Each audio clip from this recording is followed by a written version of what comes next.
आ गई हूँ एक और नए ड्रामा का रिव्यू करने या इसकी स्टोरी बताने, कुछ भी कह सकते हो आप। फिलहाल मैं नए ड्रामे के साथ आई हूँ जिसका नाम है टुमारो। ये एक वेबटून टुमारो नाम से, ये उसके ऊपर ही बेस्ड है और इतना इंटरेस्टिंग ड्रामा है ये। मतलब पास्ट लाइफ के ऊपर नहीं है, आफ्टर लाइफ है। मतलब कि जब हम मर जाते हैं तो हम कहाँ में ले जाया जाता है। ये दो प्लेसेस होती हैं, एक तो ऑब्वियसली जिसको सब लोग हेवन बोलते हैं, दूसरी हेल होती है। तो यहाँ पे कॉन्सेप्ट ये है कि जो आफ्टर लाइफ है वो आफ्टर लाइफ जस्ट हमारा जो ये जो दुनिया है, जो हमारा ये संसार है, इसका जस्ट अपोजिट है। मतलब जैसे यहाँ है आफ्टर लाइफ भी सेम वैसे ही है दूसरी तरफ, एग्जैक्ट कॉपी पेस्ट है। ठीक है, तो वहाँ ऐसा वाला कॉन्सेप्ट नहीं है जो कि हम लोग सोचते कि यार स्वर्ग ऐसा होगा, नर्क ऐसा होगा, बट जस्ट कॉन्सेप्ट है मतलब अपोजिट वाला। मतलब यहाँ है यही दुनिया, वहाँ पे कॉपी पेस्ट कर दिया है ना। तो वही सब चल रहा है। बस यहाँ है कि हम जो डेली डे टू रूटीन करते हैं वहाँ उनका सबका काम होता है कि हमारी लाइफ को मेंटेन करके रखना। और जैसे कि हम एक जगह जिस प्लेस पे रहते हुए हैं, जिस कंट्री में रहते हैं, उस कंट्री के अलग अलग डिपार्टमेंट्स होते हैं और अलग अलग डिपार्टमेंट्स में के अंदर अलग अलग प्लेसेस आते हैं। जैसे कंट्री का एक मेन हेड ऑफिस हो गया आफ्टर लाइफ का। ठीक है, अब कंट्रीज में बहुत सारे डिस्ट्रिक्ट्स हैं, सिटीज़ हैं, तो उनके हिसाब से छोटे छोटे करके ऑफिस उनके बने हुए हैं। तो जब कोई मर जाता है तो वो वहाँ से जो टीम होती है, स्केप टीम होती है, वहाँ का मैनेजर आता है या वहाँ के सबऑर्डिनेट्स आते हैं, वो उनको उस लाइफ को लेने आते हैं कि भाई तुम्हारी डेथ हो चुकी है, तुम मर चुकी हो, अब तुम चलो, मैं तुम्हें आफ्टर लाइफ में लेने आए, तुम चलो, हम उसको ले जाते हैं। इस तरह का कॉन्सेप्ट है।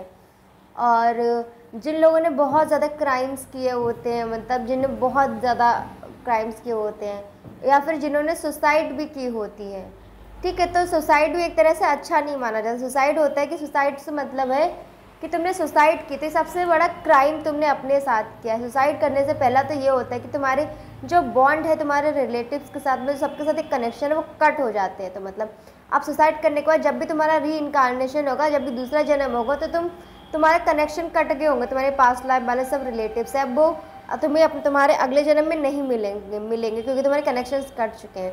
बट अगर तुम बिना सुसाइड के अपनी पूरी लाइफ कंप्लीट करने के बाद मरे हो तो तुम्हारे जो कनेक्शंस है वो इंटैक्ट रहेंगे। तुम्हारा जब अगला जन्म होगा तो तुम्हें वही सारे लोग मिलेंगे। ठीक है, वही सारे लोग मिलेंगे। मतलब जब वो भी, उनकी भी डेथ हो चुकी होगी, तो तुम्हारा जहाँ सेकंड तुम्हारा बर्थ होगा वहाँ पे तुम्हारे कनेक्शंस होंगे पास्ट लाइफ की। ठीक है, वो लोग पीपल वहाँ पे मिलेंगे। ये इस तरह का सीन है। तो मतलब जो सुसाइड वाले केसेस है ना, वो भी हेल में जाते हैं क्योंकि सुसाइड बहुत क्राइम माना जाता है अपनी आत्मा के साथ। तो अपनी आत्मा को तोड़, अपने रिलेशंस को तोड़, सारे बॉन्ड अपने ख़त्म कर रहे हो, अपनी लाइफ को जितनी तुम्हारी दी गई उसको वही बीच से तोड़ के ख़त्म कर रहे हो। और दिखाते हैं कि आफ्टर लाइफ में तुम पूरे गिल्ट के साथ, अफसोस के साथ जीते रहते हो इस तरह से। मतलब एक हेल दिखाया कि तुम्हारी लाइफ एंड होने के बाद भी तुम्हें कितना तुमको दुख मिलेगा, तुम किसी गिल्ट रिग्रेट में जियोगे ये सोच के कि तुमने सुसाइड करी है। और तुम्हारे जो कहते हैं ना लोग, अभी जी लो तो फिर तो मर जाना, लेकिन मरने के बाद ही सारे कर्मों का फल तुमको मिल रहा है तुम्हारे लाइफ के हिसाब से। तो इस तरह से होता है। तो क्या होता है, एक लड़का होता है जो कि नई नई कंपनीज़ में, अलग अलग कंपनीज़ में जॉब के लिए अप्लाई कर रहा है, लेकिन उसको जॉब नहीं मिल पा रही है, वो जॉब सीकर है। तो वो एक बार अपनी जॉब का इंटरव्यू दे के आ रहा होता है, उसका इंतज़ार करता है, तो उसको पता लगता है कि वो सेलेक्ट नहीं हुआ है। तो वो काफ़ी सैड फील करता है थोड़ा सा कि मैं सेलेक्ट नहीं हुआ, लेकिन फिर भी वो कभी निराश हताश नहीं होता है, बस वो जा रहा होता है अकेले। तो वो देखता है कि ब्रिज पे एक आदमी सुसाइड करने के लिए खड़ा हुआ है, जंप करने वाला है। तो वो भाग के जाता है, उसको देखता है। पहले कहता है मैं यहाँ हूँ तो तुम जंप मत करो, मेरे सामने क्यों कर रहे हो, जब मेरे सामने करोगे तो मैं तुमको बचाऊंगा ही। लेकिन वो आदमी नहीं मानता, कूदने को तैयार हो जाता है। और जब वो कूदता है तो वो उसको बचाता है, और उसको बचाने के चक्कर में वो दोनों पुल से नीचे गिर जाते हैं पानी में। तो जो बचाने के लिए कूदा होता है वो कोमा में पहुंच जाता है, हॉस्पिटल में एडमिट होता है। तो उसकी जो लाइफ होती है, उसकी जो सोल होती है वो निकलती है उसकी बॉडी से। जब वो उसकी बॉडी से निकलती है तो वो एक ग्रिम रीपर को देखती है, वही जो आफ्टर लाइफ वाले पर्सन्स होते हैं वो उनको देखती है। तो वो कहती है कि मैं ज़िंदा हूँ, मैं मर गया हूँ, मेरी बॉडी यहाँ क्या करो। तो बताती है कि तुम ज़िंदा नहीं हो और तुम मरे भी नहीं हो, तुम कोमा में हो और तुम्हारी बॉडी यहाँ है और अभी तुम्हारी सोल हमारे साथ चलेगी। हमारे डायरेक्टर ने तुम्हें बुलाया है किसी बात से कि तुम कैसे किसी को बचाने के लिए कूदे, उनको कोई बात करी तुमसे, तो चलो हमारे साथ आफ्टर लाइफ में। तो वो सोल है, अब तो वो आफ्टर लाइफ ट्रैवल कर सकती है, तो वो उसको लेके जाती है अपने साथ। तो उसके डायरेक्टर उसको बताते हैं कि तुम्हारा दिल बहुत अच्छा है, तुम उसको बचाने के लिए कूदे। वैसे तुम कोमा में हो, अगर इस तरह से नॉर्मली रहोगे तो तुम 3 साल बाद कोमा से उठोगे, लेकिन मैं तुमको एक ऑफ़र देती हूँ, अगर तुम मेरे साथ यहाँ काम करते हो, तुम तो जॉब ही दे ढूंढ रहे हो, तुमको जॉब भी चाहिए, तो वो जॉब तुम यहाँ कर लो। अगर तुम हमारे साथ मेरे साथ यहाँ काम करते हो, 6 महीने का मैं तुम्हें ऑफ़र देती हूँ। 6 महीने बाद तुम अपनी सोल बॉडी में वापस जा सकते हो, तुम कोमा से 6 महीने बाद ही उठ जाओगे। और अगर तुम नहीं करते हो तो एज़ यूजुअल तुम जैसा तुम्हारा डिसाइडेड है, तुम 3 साल बाद ही कोमा से उठोगे। तो वो थोड़ा सोचता है कि मैं क्या काम करूँगा, मैं कैसे काम करूँ। वो कहते हैं मैं तुम्हें डिसाइड करने का मौका दूंगी, तुमको डिपार्टमेंट दिखाऊंगी, तुमको जो डिपार्टमेंट चूज़ करना है तुम उस डिपार्टमेंट में जाके जॉब करो, यहाँ पर रहो 6 महीने तक। उसके बाद अगर तुम सही से करते हो तो 6 महीने बाद तुम अपनी बॉडी में वापस जा सकते हो। तो वो तरह तरह की टीम्स देखता है, राइटिंग टीम में जाता है, अलग अलग टीम में बैठता है। फिर फाइनली कोई उसको लेने को तैयार नहीं होता है, उसको सब निकाल देते हैं। तो जो नई नई टीम जो अभी डिपार्टमेंट बना होता है, risk management team RM team, जो कि अभी भी टेम्पररी है, उसको परमानेंट टीम नहीं बनाया गया है। क्यों?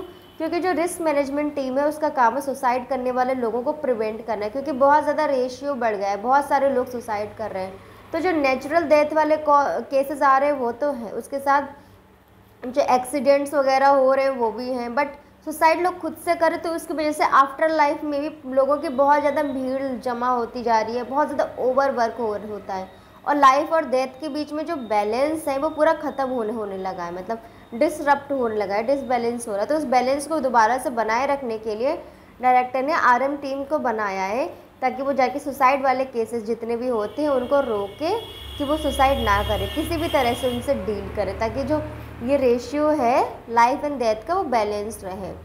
तो RM कोई उसको नहीं लेता, तो RM टीम कहते हैं, RM टीम में सिर्फ 2 मेंबर्स होते हैं,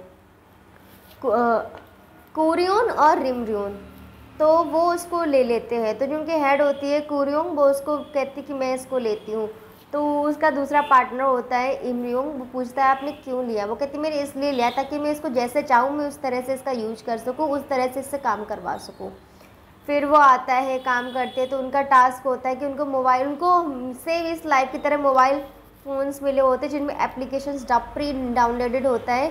तो जिसका जिस तरह से डिपार्टमेंट होता है उस तरह के उनके एप्लीकेशंस होते हैं। तो उनका RM टीम में सुसाइड वाला है, तो जैसे भी उनके वहाँ कहीं भी कोई भी सुसाइड करने वाला है, मतलब उसकी एक होती है ना कि बॉडी के अंदर क्या चल रहा है, एनर्जीज होती है, उससे फीलिंग से पता लग जाता है कि ये पर्सन सुसाइड करने वाला है, कि सोच रहा है। तो परसेंटेज के हिसाब से होता है, उनके फ़ोन में रेड कलर से शो कर जाता है कि ये 80% सुसाइड का है, इसका है 83%। जितना ज़्यादा वो सुसाइड की तरफ सोचता है, जाने लगता है, उतना उसका परसेंटेज बढ़ने लगता है। जब वो बिल्कुल सुसाइड करने जा रहा होता है तो 97, 98, 99 करके चलता रहता है वो, तो उनके फ़ोन में होता है। तो इस तरह से वो कई सारे केसेस को डील करने जाते हैं। एक एक्ट्रेस होती है जिसको वो बचाते हैं, और एक पर्सन होता है जिसने जब कोरिया में जापानीज़ पीपल रूल करने आ गए थे उस टाइम वो उसने सेना में भर्ती हुआ था, उसने लोगों को जान बचाने के लिए कैसे वो वहाँ गया था, वो लोग भी थे, उसको बचाया था। मतलब जितने लोगों को बचा रहे हैं RM टीम, उन सब की स्टोरी भी दिखा रहे हैं कि किस तरह से ये लोग कहाँ हैं, और कैसे लड़कियां जो थी जापानीज़ लोग कैसे उनको उठा के ले गए और अपनी स्लेव बना लिया उनको, उन सब की स्टोरीज़ भी हैं। बहुत सारी स्टोरीज़ हैं, कैसे लोग डे टू लाइफ में ऑफिस में स्ट्रगल कर रहे हैं उनकी स्टोरीज़ हैं, लोग बुली करे जा रहे हैं स्कूल में, कैसे टॉर्चर कर रहे हैं लोगों को, वो सुसाइड करना चाहते हैं उनकी स्टोरी है। और ओबीज लोगों के वेट बढ़ जाने की वजह से उन पर कैसे टॉन्ट कसे जा रहे हैं, और इतना ज़्यादा लोगों के अंदर मेंटल ट्रॉमा हो गया है कि वो अपने आप को पतला दिखाना चाहते हैं ना, बॉडी का कैरेक्टर क्या डिस्क्राइब करना है, लोगों के कमेंट, मैलिशियस कमेंट, ये सब करके लोग कैसे सुसाइड की तरफ पहुंच जाती है। ये सब हर अलग अलग केसेस उसमें दिखाए हैं। इवन उसमें एक ये भी था कि रिस्क मैनेजमेंट चाहे वो इंसान हो और चाहे जानवर हो, सबका दिखाता है। तो उनका एक केस था, उस केस में एक डॉग भी था, इस डॉग का भी दिखाया कि डॉग सुसाइड करने जा रहा था। डॉग का केस था कि उसके डॉग बीमार था, उसको किडनी में ट्यूमर था और उसका मरना लिखा था कि अभी मर जाएगा, ज़्यादा नहीं है उसके पास टाइम है। लेकिन वो देखता है कि उसका ओनर बहुत परेशान है, तो वो अपने ओनर को परेशान नहीं देखना चाहता था उसकी अपनी वजह से, तो इसलिए वो घर छोड़ के आ जाता है। वो घर छोड़ के आ जाता है, अकेले बहुत परेशान होता है, उसको अपने मालिक की बहुत याद आ रही होती है। फिर वो डिसाइड करता है कि मैं इतने दुख में रहने से अच्छा है मैं मर ही जाता, वो सुसाइड करने जाता है। तो वो आरएम टीम जाकर उस डॉग को भी बचाती है। वो बोलती है स्पेशल केस है, सबको डिटेक्ट करता है हमारा। तो इस तरह से अलग अलग केसेस दिखते हैं। और जो आरएम टीम में जो बंदे होते हैं उनकी भी स्टोरी होती है। तो एक तो जो है वो आया है कोमा में है, तो वो हाफ सोल है और हाफ ह्यूमन है, हाफ डेड और हाफ ह्यूमन है वो है। और जो लीडर है किम रयू, वो उसकी पास्ट लाइफ से ही है कि वो बहुत हज़ारों साल से है, उसने बर्थ नहीं लिया है। उसने डिसाइड किया कि वो नया जन्म नहीं लेगी, यही अपना काम करेगी ग्रिम रीपर वाला। पहले वो हेल में थी, फिर जो डायरेक्टर है यहाँ की वो उसको हेल से लेके आई, उसने इसको ये जॉब प्रोवाइड करी। तो जब वो अपनी पास्ट लाइफ में थी उसने सुसाइड की हुई थी, इसलिए वो हेल में थी, ये उसका ट्रुथ था। और जो दूसरा पर्सन था वो जब छोटा था तो उसकी माँ ने सुसाइड कर ली थी। उसके बाद इसने बड़े होकर इसको जब इसकी माँ का ट्रुथ पता लगा, इसकी माँ के साथ क्या हुआ, उसने उन लोगों को मारा और उसके बाद इसने सुसाइड कर ली थी, ये इसलिए यहाँ पर था। तो इन सबकी बैक स्टोरी है, दिखाया गया किस तरह से कैसे क्या इनके साथ हुआ, लोगों को कितना टॉर्चर करा जाता है कि वो सुसाइड तक पहुँच जाते हैं, ये सब दिखाया गया है। मतलब बहुत सेंटिमेंटल स्टोरी है इस ड्रामे की, बहुत सारे फैक्ट्स हैं, बहुत ज़्यादा आई ओपनर भी है कि मतलब कैसे आपको पता लगेगा कि सुसाइड करना आजकल जो नॉर्मल इश्यू बन चुका है। लोग कुछ भी लाइफ में दुख दर्द हुआ जाके सुसाइड कर लेते हैं, मर जाते हैं।